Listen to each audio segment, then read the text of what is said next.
पुढची बातमी आहे सामाजिक न्यायमंत्री संजय शिरसाट आणि इम्तियाज जलील यांच्यातल्या वादाची। सामाजिक न्यायमंत्री संजय शिरसाट आणि माजी खासदार इम्तियाज जलील यांचा वाद आता टोकाला पोहोचलाय।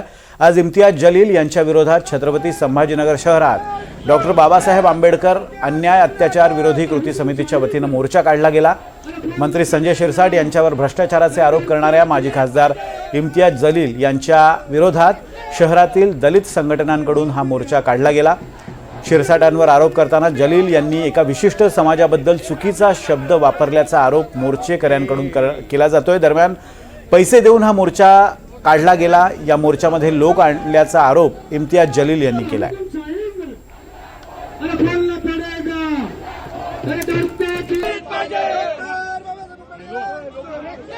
एका मंत्र्याला वाचवण्याचा प्रयत्न जे होता त्याच्यासाठी हा मोर्चा काढण्यात आला होता।